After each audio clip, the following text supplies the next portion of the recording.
मौलूद मुक़द्दस हयात अक़दस और फ़ाते अजल खुदाम यसू अल मसीह के नाम में आपकी सलामती हो। मैं तहे दिल से आप सभी का शुक्रगुजार हूँ जो आप इन वीडियोस को बाकायदगी से देख रहे हैं,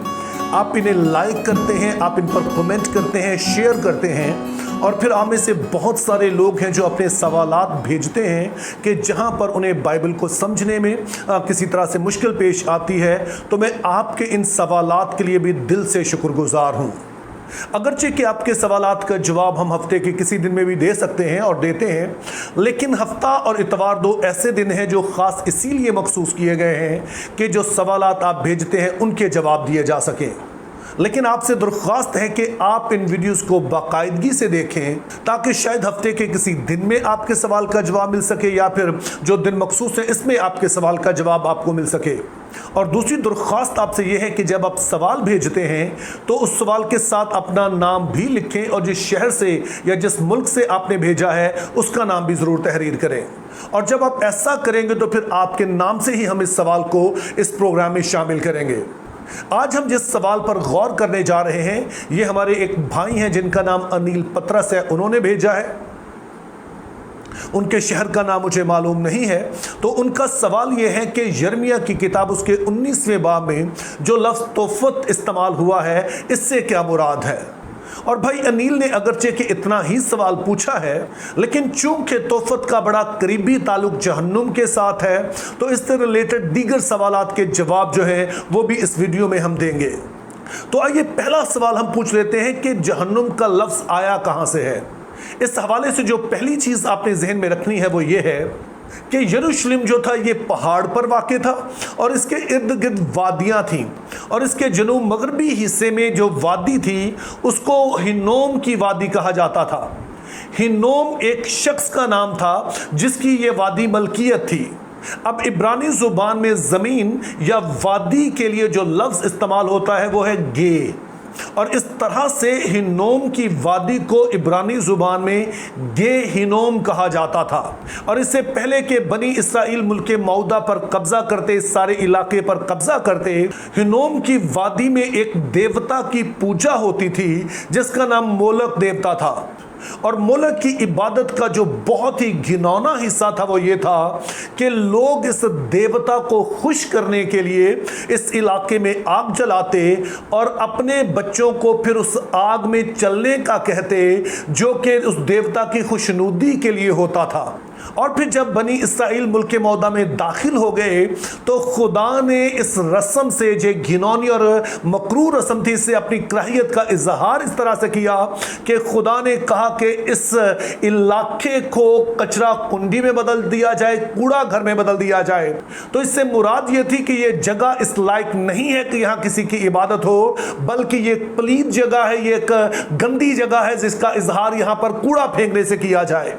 लेकिन जाहिर है कि अगर आप एक जगह पर कूड़ा फेंकते रहें और वो जगह कितनी भी बड़ी क्यों ना हो तो आखिरकार वो ख़त्म हो जाएगी। तो उसका हल फिर ये होता है कि उस कूड़े को आग लगा दी जाए ताकि वो कूड़ा जलता रहे और नए कूड़े के लिए जगह बनती रहे। तो आज भी जो मुख्तलिफ शहरों में कचरा घर हैं जिनको कचरा कुंडी कहा जाता है, वहाँ आम तौर पर आग लगा दी जाती है ताकि कूड़ा जो आता है वो साथ साथ जलता रहे ताकि नए कूड़े के लिए जगह बनती रहे। इस्लामाबाद में भी एक ऐसी जगह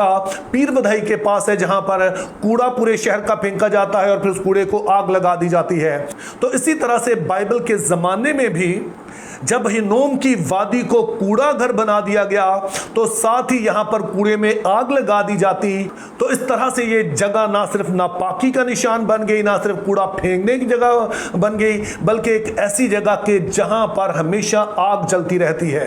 अब हिन्नोम की वादी यानी गे हिनोम का जब दूसरी जुबानों में तर्जुमा हुआ, ये गे हिनोम की जगह जे हिनोम बन गया, जहाँ से शॉर्टर फॉर्म फिर जहन्ना इंग्लिश में बन गया, हमारे पास ये जहन्नुम लफ्ज बन गया। तो अब भाई अनिल पतरस के सवाल की तरफ आते हैं जो उन्होंने पूछा कि तोफत के मुकाम से क्या मुराद है, और उसके लिए उन्होंने यिर्मयाह 19 बाब और 13 आयत का हवाला दिया है। तो आइए हम इस आयत को पढ़ लेते हैं।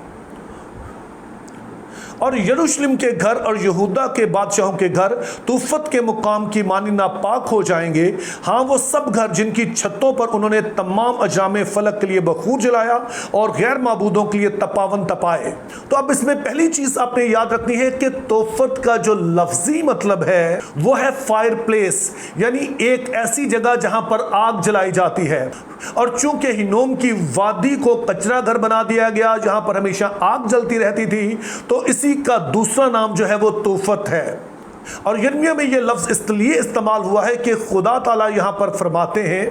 कि जिस तरह मैंने हिन्नोम की वादी को कचरा घर बना दिया, एक ऐसी जगह जहां पर आग जलती रहती है, चूंकि वहां पर मोलक के लिए कुर्बानी गुजरानी जाती थी, तो इसी तरह से चूंकि बनी इसराइल के जो बादशाह हैं और जो उमरा हैं वो अपने घरों में अब गैर माबूदों की पूजा करते हैं, तो मैं उनके घरों को भी इसी तरह से नापाक बना दूंगा और उसको आग के हवाले करूंगा। दूसरे लफ्जों में उनकी अदालत करूंगा,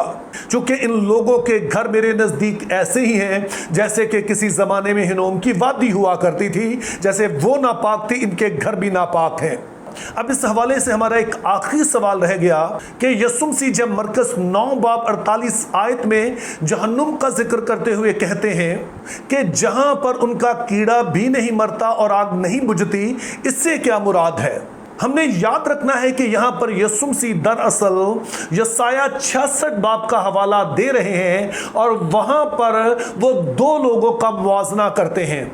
एक लोग तो वो हैं जो कि खुदा पर ईमान रखते हैं, जिन्होंने इस दुनिया में फैसला किया कि वो खुदा के साथ रहना चाहते हैं, तो मरने के बाद भी वो खुदा के साथ रहेंगे। और उनके बारे में यसाया 66 बाब और 23 आयत में लिखा है कि ऐसे ही उनका हर दिन होगा जैसे कि ईद का समा होता है। और फिर दूसरी तरफ उन लोगों का जिक्र किया गया है कि जो जमीन पर रहते हुए खुदा ताला का इनकार करते हैं, उसे कबूल करना नहीं चाहते, उसके साथ रहना नहीं चाहते हैं। तो यसाया 66 बाब और 24वीं आयत में बताया गया है कि वो इस नए यरूशलेम से बाहर होंगे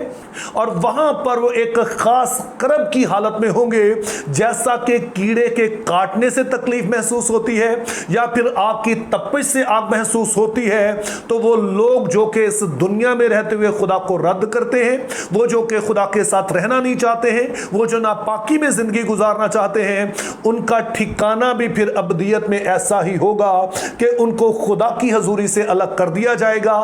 और वहां पर वो इस एहसास में मुब्तला होंगे जैसे कि कीड़े के काटने से होती है या आग की तपिश से होती है।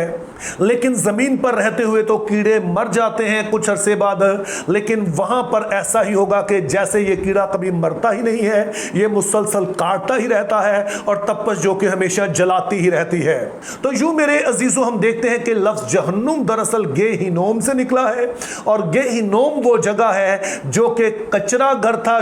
चूंकि वो मोलक देवता की इबादत गाह थी जहां पर बच्चों को आग में चलाया जाता था और खुदा ने इस जगह को नापाक करार दिया। वहां पर कूड़ा फेंकने का कहा और फिर उस जगह पर आग जलती रहती थी और फिर उस अबदी सजा की जगह को भी यही नाम दे दिया गया, जिसका मतलब यह है कि वो भी एक ऐसी जगह है जो कि नापाक है और एक ऐसी जगह है जहां पर उस तपश का एहसास है, उस करब का एहसास है जो कि कभी खत्म नहीं होगा। तो मेरी दुआ है कि खुदा हम सभी को फजल दे कि हम इस दुनिया में ही फैसला करें कि हमने खुदा के साथ रहना है और उसके लिए हम पाकीज़गी की हालत में खुदा के साथ रहें, ताकि जब इस दुनिया से रुखसत हों तो सदा अपने खुदा के साथ रहो, हमेशा खुशी की हालत में रहें और उस जगह से बच सकें जो कि नापाकी की जगह है, जो कि करब की जगह है। खुदा हम सबको ऐसा करने का फजल अता करे।